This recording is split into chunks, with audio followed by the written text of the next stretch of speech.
welcome to the new show, What Do You Really Know? My name is Riley Tickerton, and today I'm going to quiz these two awesome contestants about what do they really know about American history. Alright, now let's get to know the contestants. Hi, what is your name? Morgan.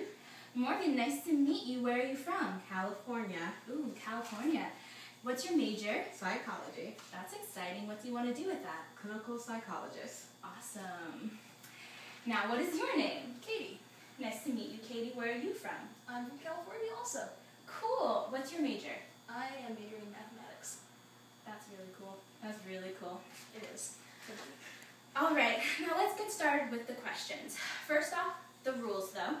Whoever raises their hand first gets the points. Gets to answer, and then if they get it wrong, then the next person gets to answer. Okay, first question. Fill in the blank. In 1492, blank sailed the ocean blue. Katie. Christopher Columbus. 1 point for Katie. Now, Katie, have you ever seen a picture of Christopher Columbus? Sure, he's in my textbook. Interesting. Morgan, have you ever seen a picture of Christopher Columbus? He's in my textbook too. Well, you guys are both wrong. Nobody actually knows what Christopher Columbus looks like because we don't actually know anything about Christopher Columbus. We don't know if he was Italian, Portuguese, or Spanish, and we have no idea what he looked like. So I don't know if you guys have ever noticed, but whenever you look in different history textbooks, Christopher Columbus looks different in every single one. See? I did not know that. Well, now you do. Now, let's move on to the colonies of North America. Now, who knows the first colony of North America? Jamestown. 1 point for Morgan. But according to American history textbooks, you were right. But according to actual factual history, you were wrong. In fact, the first North American colony was in Newfoundland, Canada, founded by the Nordic mariners of Greenland. So, the first North American colony was actually in Canada, but we don't learn about that in our textbooks because we learn American history through an American point of view, and we don't learn about surrounding countries.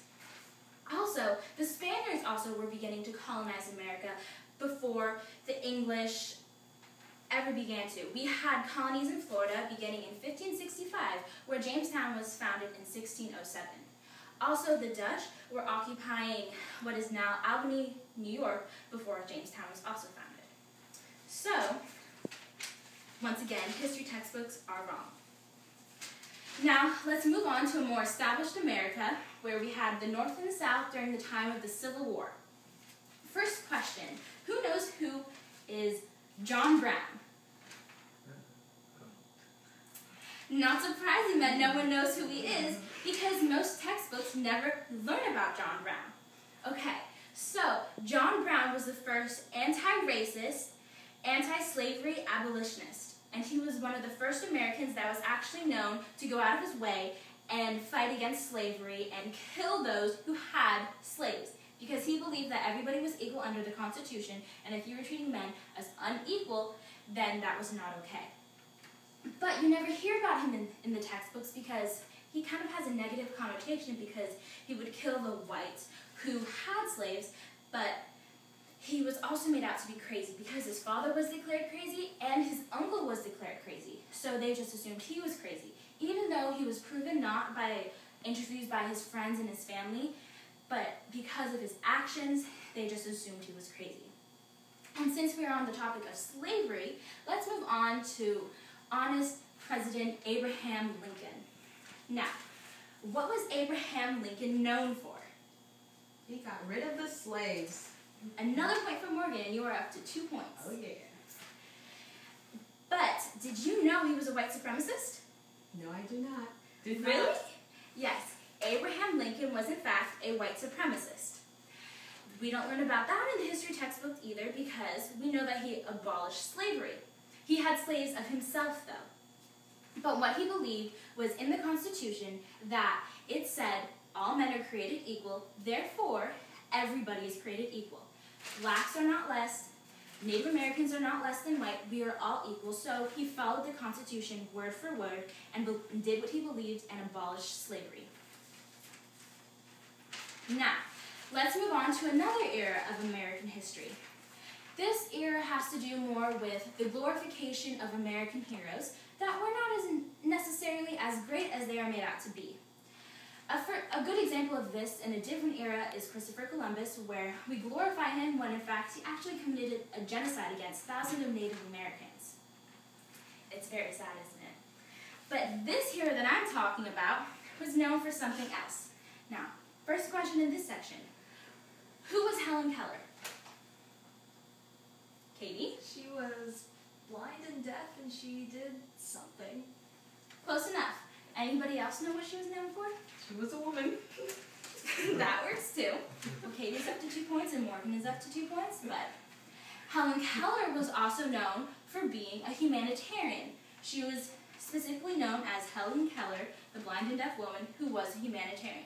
But what she was also not necessarily known for, but what she did and believed in, didn't exactly follow her humanitarian point of views. She was actually an extreme radical socialist, something that Americans in society tend to look down upon.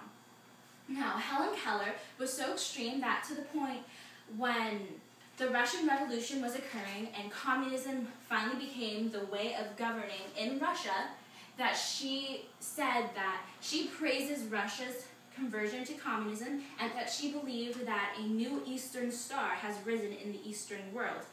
And she was so proud of this, in fact, she put a giant red flag in her office over her desk, even though she couldn't actually see the red flag, but the red flag symbolized communism.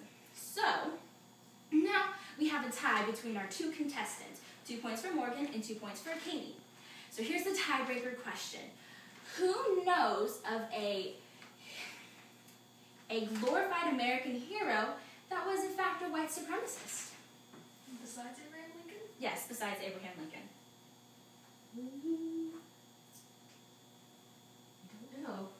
Woodrow Wilson, President Woodrow Wilson, who carried on the League of Nations and brought us out of World War I into a more prosperous economy. And he did so much for American history, but he was in fact a white supremacist and treated blacks and Native Americans and those of Spanish descent with a lot of disrespect, despite the fact that he believed in respecting other countries. So he went against both of his beliefs. Yet we still glorify him for this great person. But now, I believe we have a tie, and I have no more tiebreaker questions, and we are running out of time for the show. So, the prize for this show was this wonderful book that I read. Liza, my teacher, told me that sheds new light on everything that you learned in your high school history classes, and I really recommend reading it to the audience. But since we have 2 winners, I guess I'll just have to buy another book and give them to both the winners, because you guys both did a very good job, and I hope you learned something from this show. But that's all we have tonight, folks. It was great having you watch this show. My name's Riley Tickerton, and I'll see you next time on this show. What do you really know?